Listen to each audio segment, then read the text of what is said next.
Hello, magandang hapon po sa inyong lahat. At tayo po kakain po tayo. Ang pagkain ko pala is macarona. Macarona lang po ako ngayon kasi hindi po ako nagsaing. Kasi sabi ko sa amo ko, ako ay magluluto ng kabsa macarona. Sabi niya, sige, sabi niya. Sabi ko, kakain ka nun. Sabi niya, oo daw. Sabi ko, kaya yan. Kaya yung sa akin mga langga, aking nilagyan ko lang yan ng ketchup kasi ayoko ng ng maasim. Ay, nalaglag yung buto. Kinilig si Manang. Nilaglag yung buto. Masarap kaya masarap kaya ka ngat-ngatin yung mga buto-buto ng manok. Mahilig kasi ako sa buto-buto, guys. Masarap kasi yung yung parang, ewan ko, basta mahilig talaga ako sa mabuto. Babuto-buto. Ay, buto-buto. Sana may buto-buto. Ayan, di ba? Ang sarap-sarap talaga. Ang sarap pati kamayin. Oh, sige, sayaw pa. Ayan, ako po. In-enjoy ko talaga yung pagkain, guys. Pag mahilig ako sa buto-buto, kahit sa mga karne, is mahilig ako sa mga buto-buto.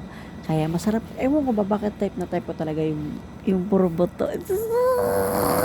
Isa lang yung gusto ko, yung malambot na mabuto. Kaya type. Ngay, joke lang po yun. Yan. Alam niyo ba na favorite ko yung mahilig ako sa mga buto-buto, kaya hilig ko po talaga yan.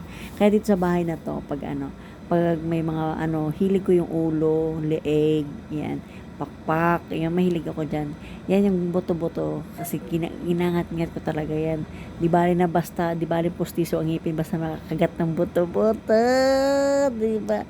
Sarap na sarap sa kinakain, masarap sa kinakain. Tapos lang yan, yung macarona na yung kinakain ko, hindi kumakain ng sauce. Kasi yung sauce niyan is ma-powder. Marami kasi ako powder nilalagay dyan sa macarona. So, ayoko nun. Gusto ko lang yung macarona lang tatanggalan ko. Kaya ko yan siya nilagay ng ketchup. Is para matamis. Kasi maasim kasi yan eh. Maasim. Mahilig kasi sila sa maasim. Dito lalo na yung amo ko. Ay, Diyos ko po. Halos lahat ng kakainin may lemon. Ay, nako. Kaya ako ayoko ng may lemon. Kaya nilagyan ko ng ketchup, o, di ba? Mindset ba? Mindset. Sana all may mindset. May mindset pa kang nalalaman. Giahak bata ka. Napudlong na hinoon. Kaya ganon. Kaya minsan pag nagluluto ako, minsan nagsiseparate ako, minsan hindi. Kasi yan, guys, ewan ko ba bakit ganyan yung lasa niya pag wala siyang ketchup, hindi rin siya masarap. Pero sa kanila, pil na talaga nila na masarap na talaga yung kinakain nila pag maasim. Pag maasim, sarap na sarap sila. Hindi ko alam kung bakit. Ano bang meron sa maasim at sa kaya ayan, lamon pa more. Kaya hindi ako pumapayat kasi nga po mahilig akong lumamon. Ayan, kahit ano yung nilalamon ko. Maliban lang sa karne ng kambing at karne ng baka, ako hindi lumalamon nun. Kaya pag manok, ayan, kit-kit lang ng buto, 'di ba, sana all. Pero alam mo yung mukha ko, bakit may nag-iisang tigyawat? Ayan, kinakain ko na lang yan, sinisip-sip ko na lang kasi patapos na ako. Sabi ko, tama na, itigil ko na tong lamon na to. At ako'y marami pang gagawin. Ay, akala ko, sabi ko, may nakita akong banana. Ay, tinan mo yung sauce yan, oh. Ang dami-dami sauce. Ayaw ko kasi ng sauce. Sabi ko, yan, lumamon ako ng saging kasi yung saging namin is, naku po, ilang araw na lang mabubulok na naman nakasabit. Natawa ako sa saging, may naalala ako. Naalala ko yung saging. Kilig na kilig ako sabang nakatingin ako sa saging. May naalala lang, o, di ba? Kung may maalala ka talaga, mapapangiti ka. Kala nyo lang, ganon yun. Bakit kayo pag hindi nyo naalala, hindi kayo ngingiti? Siyempre, ako maalala ko. Ay, nako. Oh, di ba? Isang tunggahan 'yan, yung na yan, yung bote na 'yan. Hindi talaga uso baso sa amin dito, kahit yung mga alaga ko. Meron kami tig-isa-isa niyang ganyan. Yung akin, nilagyan ko lang ng pangalan niya sa taas para alam nila kung kanino 'yun. Di ba, may pa-heart ka pa dyan. Magugas ka na. Ang hugasin mo, isang katutak na naman. Ganyan kami rito, mga langgito't langgita. Ganyan kami kadaming hugasan. Pag oras ng aming lutuan, ganyan, tambak talaga yung aming lababo. O, di ba? Akala nyo kadali-dali lang? Ay, Diyos ko, pagkatapos mo lumamon, kailangan na magugas. Sabi ko, nag-isip ako yung hinawa kong karton, chocolate yun. Sa lalamon sana ako, kaso naisip ko wag na kasi mukhang hindi na talaga kagandahan to. Malamig ba Makati yung likod ko? Buti na lang may pangkamot kami rito sa kusina. Pero pag nandiyan ang amo ko, magagalit yan siya. Pag ginagamit namin pangkamot sa likod yan, ayan daw ay pamatay ng langaw. Bakit daw kailangan ikos ko sa likuran?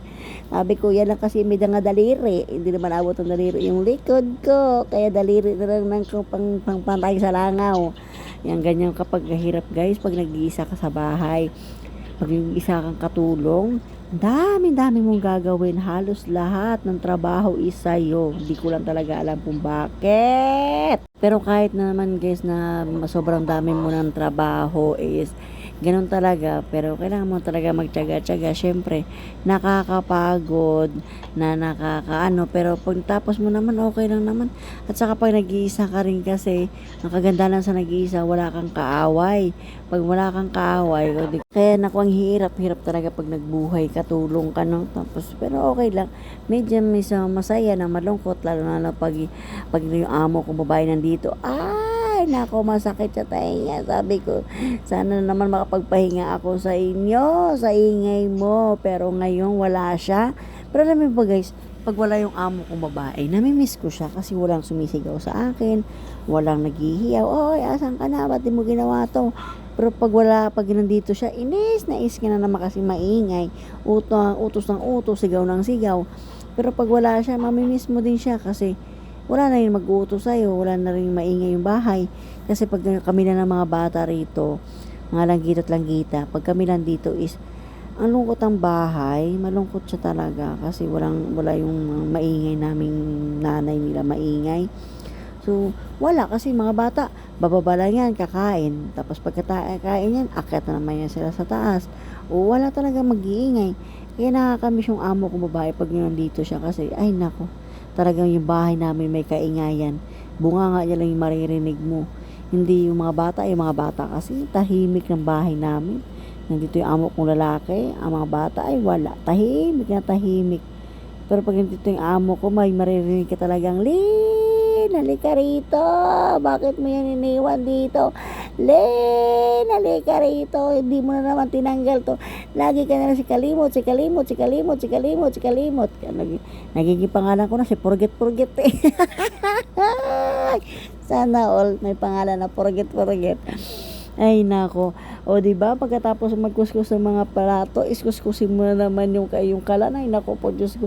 Masakit niya sa kamay yung, alam mo ba yung kamay ko is natatanggal na yung mga balat-balat. Kaya pag uwi ko ng Pilipinas, puro kalyo.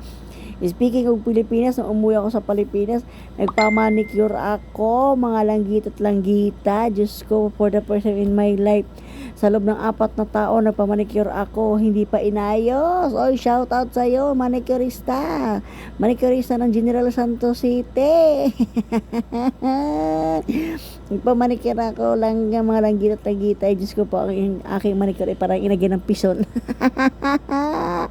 Mabuti na yung nagmanicure sa paa ko is maganda yung pagkakalinis niya. Pero yung nagmanicure sa aking paa sa aking kamay ay nako po, walang nangyari sa manicure ko sa kamay. Ni hindi man lang naayos. Diyos ko mio. So wala, kailangan kong pagtiyagaan kasi ayun ay aking binayaran. Hindi naman yung libre ang ilang serbisyo. O diba, pagkatapos magkuskus ng lababo, ay nako, eto na naman yung hawak ko is magmamap ako. Kasi hindi pa ako nagmap. Isipin mo yun. Sa'yo lahat. Ayan, sige. Pero in fairness hindi ako pumapayat sa dami ko ng trabaho Hindi ko lang alam kung bakit hindi ako pumapayat. Sabi ko, bakit hindi ako pumapayat? Bugbog naman ako sa trabaho. Siguro dahil nga bugbog ka sa trabaho, bastante ka naman sa lamon. Wala talaga mangyayari. Talagang taba is real. Taba is real.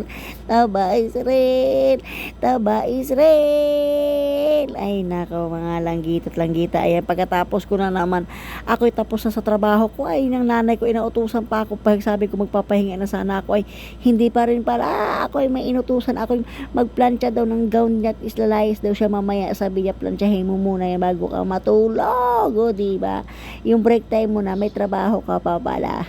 Yan lang mga langgit at mga langgita. Salamat sa pupanood.